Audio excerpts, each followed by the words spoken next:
इस वक्त हम वाराणसी में मौजूद हैं और सीधे आपको तस्वीरें दिखाएंगे।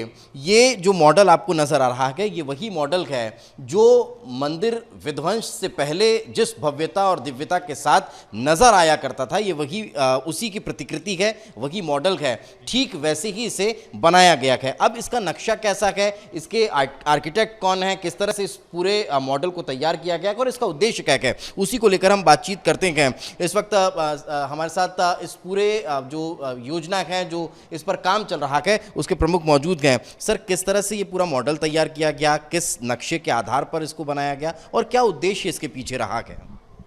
देखिए, ये 30 साल पहले जब हम लोग काशी विश्वनाथ विशेषांग निकाल रहे थे, उस समय ये योजनाएं बनी, सारे रिकॉर्ड हम लोगों को मिल गए थे उसी समय। और आज भी जो पूरा मुकदमा खड़ा हुआ है उसी रिकॉर्ड के आधार पर खड़ा हुआ। तो हम लोगों ने एक योजना बनाई। अब उस समय था तो कल्पना तो थी, लेकिन उस समय ने ही साथ दिया। अब 30 साल बाद अब समय साथ दिया तो हम लोगों ने कल्पना को साकार करने का प्रयास किया और उसी प्रयास में ये सारी चीज़ें निकल करके हम लोगों का सामने आया। चूँकि 30 साल बाद ये अचानक ज्ञानवापी का मामला बहुत तेज हो गया। वैसे तो 30 साल पहले एक मुकदमा चल रहा था विजय शंकर रस्तोगी का, लेकिन वो 18 साल तक एक स्टे में पड़ा रहा और उसके बाद भी मुकदमा गति नहीं पकड़ सका। तो उसी आधार पर ये मॉडल तैयार हुआ है। ये मॉडल तैयार किया गया, नक्शे का खोजा गया। हमारे पास सारे डॉक्यूमेंट्स, एविडेंस सब मौजूद पहले से थे। फिर ये हुआ कि अगर समय ने साथ दिया तो फिर हम लोगों को लगा कि हम लोग क्यों ना इसका मॉडल ही सीधे बनाएं, मॉडल बनाएं, प्रदर्शनी बनाएं। देखिए, हर संगठन का या हर संस्था का अपना एक सीमा होती है काम करने की। हमारी सीमा सड़क पर और चौराहे पर प्रदर्शन और धरना करने की स्थिति नहीं है। हम लोग काम करने वाले लोग हैं। हम सीधे समाज में एक नई चीज़ लेके जाना चाहते हैं कि ये सच है, ये सबूत है ज्ञानवापी का, और हम ज्ञानवापी का सच और सबूत देने की कोशिश कर रहे हैं। क्या उसी नक्शे के आधार पर आप लोगों ने ये मॉडल तैयार किया है? अब थोड़ा सा मॉडल भी समझा दीजिए जी। 1 इंच नहीं, बल्कि कहिए कि आधा सेंटीमीटर का भी डिफर आप नहीं पाएंगे। हम लोगों ने किया क्या, 128 फीट ऊंचा मंदिर हमने 1 सेंटीमीटर में 1 फीट को कन्वर्ट कर दिया। हमें सारा मैप ऑटोमेटिक मिल गया। ठीक है, आज 125 फीट वहाँ से यहाँ तक है, आप नाप के देख सकते हैं। 160 फीट यहाँ से लेके यहाँ तक तहखाना, ये तहखाना आज भी ये तहखाना मौजूद है, लेकिन इतना तहखाना भी तोड़ा गया है। यहाँ तक पीछे के 3 मंडप तोड़ दिए गए हैं। तो ये जो तोड़ा गया है तहखाना, उसके बाद बाकी तहखाना साबुत है।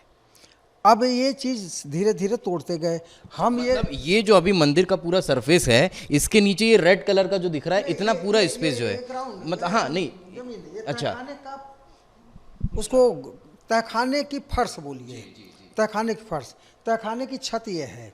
इस छत पर कंप्लीट ये मंदिर बना है। मतलब ये जो इतना स्पेस, हाँ, ये 7 फीट है, 7 फीट है, 7 सेंटीमीटर है, यानी 7 फीट हमारा तहखाना ऊंचा है। 7 फीट तहखाना, 7 इंच 7 सेंटीमीटर हम लोगों ने द्वार है। हाँ, ये वाला जो फ्रंट, ये हमारा मुख्य प्रवेश द्वार है मंदिर का, पश्चिमी द्वार इसी को बोलते हैं। और सर्वे देखिए, ये अब वर्तमान में सब टूटा हुआ है। और ये जो दिख रहा है मंदिर का, वो पश्चिमी भाग नक्शे में, फोटो में, वो चीज़ इसके नीचे है। ये दीवार है नीचे की, यहाँ तो इसके ऊपर तो गुम्बद बना है और ऊपर का भाग तो खत्म है। मतलब जो अभी 3 गुंबद नजर आते हैं वो इस पोर्शन के ऊपर है। ये मुख्य भाग है। बीच का सबसे बड़ा गुम्बद है इनका, वो हमारे गर्भगृह पर बना है। और ये वाला पोर्शन पूरा टूटा हुआ है। ये पूरा तीनों, पीछे साइड वाला, पीछे में भी इन्होंने किया क्या है कि ये 3 हमारे जो मंडप हैं, ये ज्ञान मंडप, तारकेश्वर मंडप, भैरव मंडप, इनको पूरा इन्होंने तोड़ दिया ज़मीन से, माने ग्राउंड फ्लोर से तोड़ करके इन्होंने 10 फीट की चौड़ाई में एक दलान निकाला है। दलान वो है सामने नक्शे में, ठीक है। और उस चीज़ को इन्होंने निकाल लिया और बना करके 60 फीट चौड़ा, 125 फीट लंबा इन्होंने जो सरफेस निकाला है वो नमाज पढ़ने के लिए। मतलब मैं 2 मिनट में आ रहा हूँ। ये जो सरफेस जिसका आप जिक्र कर रहे हैं वो इस तस्वीर में, निशान जरा तस्वीरों में दिखाइए।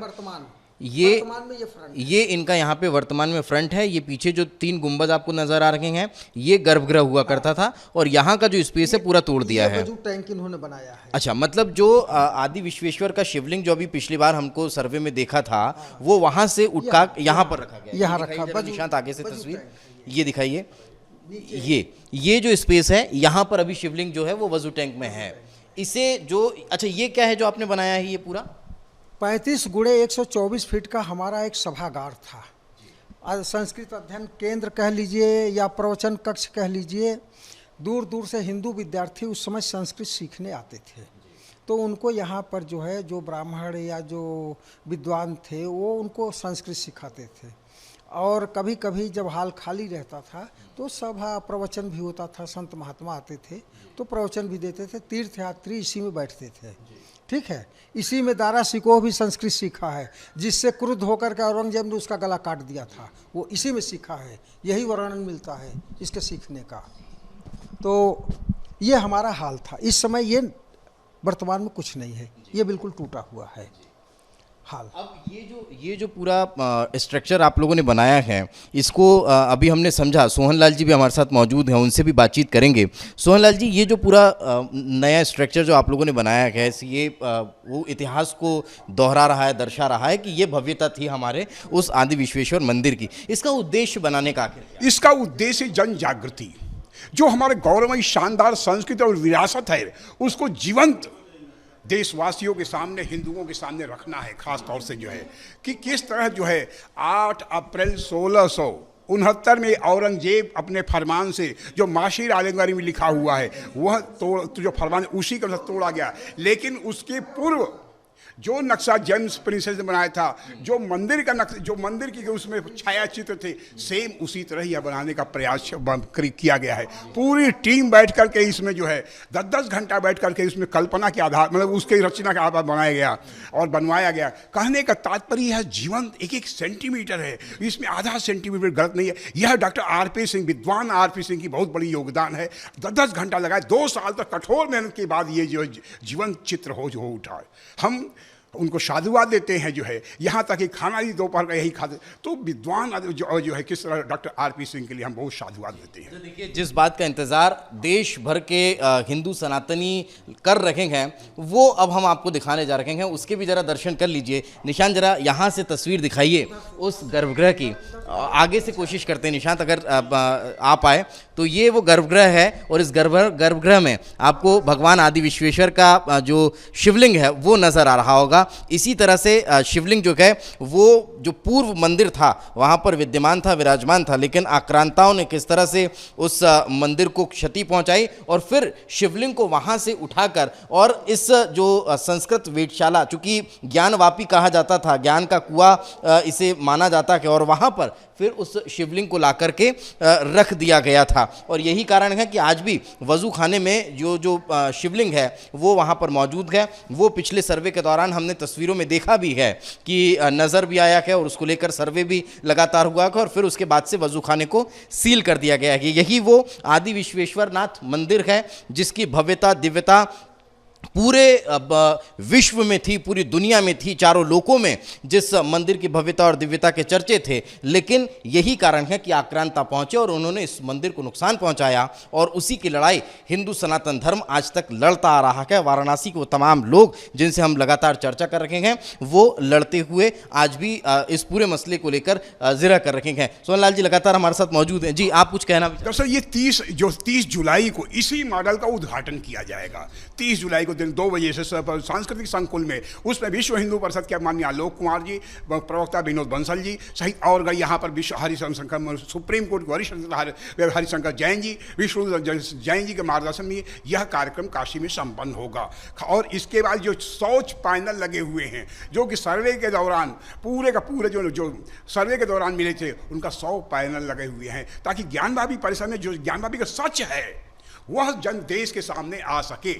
ज्ञानवापी के सच को आने के लिए जो जो हमारे जो शिलाखंड हैं, जो हमारे जो है खंबे हैं, उन पर मूर्तियां बनी हुई हैं, वे सब के सब जो है सब उस सर्वे के दौरान मिले थे। वह सब के सब पैनल के माध्यम से 100 पैनल है सब, ताकि देशवासियों को देख सके ज्ञानवापी का सच क्या है, किस तरह मुस्लिम समाज जो है छिपाता रहा है। वह नहीं चाहता कि सर्वे हो, वह नहीं चाहता कि देश के सामने आए, लेकिन हम संगठन के माध्यम से, जन जागरण के माध्यम से अब हम निकल पड़े हैं देश को सच दिखाने के लिए। देश को सच दिखाने की कहीं ना कहीं कवायद है। और ये जो स्ट्रक्चर आप देख रहे हैं, आखिर आप किसी बिल्डिंग को बनते हुए देखते हैं तो फिर उसके पीछे की जो परिकल्पना है वो नक्शे के थ्रू नजर आती है। निशान से कहूँगा थोड़ा सा अंदर आएँ और ज़रा इस नक्शे को दिखा दीजिए। यही वो मेन नक्शा है जो इस पूरे केस की सबसे बड़ी मजबूती है, और इसी मजबूती की वजह से हिंदू पक्ष लगातार कह रहा है कि ये जो पूरा मंदिर है वो ज्ञानवापी मंदिर है, वो ज्ञानवापी मस्जिद नहीं है। ये देखिए, ये दंड पाणी मंडप है, ये श्रृंगार मंडपम है, ये गणेश मंडपम है, ऐश्वर्य मंडपम है, भैरव मंडपम है, ज्ञान मंडपम है, तारकेश्वर मंडपम है और मुक्ति मंडपम है। ये पूरे मंडपों में बीच में और फिर गर्भगृह यहाँ पर विद्यमान था, और वही आपको ठीक इस नक्शे में जो है वो नजर आता है। यही कारण है कि हिंदू पक्ष इस पूरे मसले को लेकर दावे और वादे के साथ टिका हुआ है और आश्वस्त नजर आ रहा है कि देर भले होगी लेकिन सही फैसला जो है वो कोर्ट की तरफ से आएगा और हमें हमारा मंदिर वापस इसी दिव्यता और भव्यता के साथ मिल पाएगा। विजय निशांत के साथ दीपेश बरगले, रिपब्लिक भारत।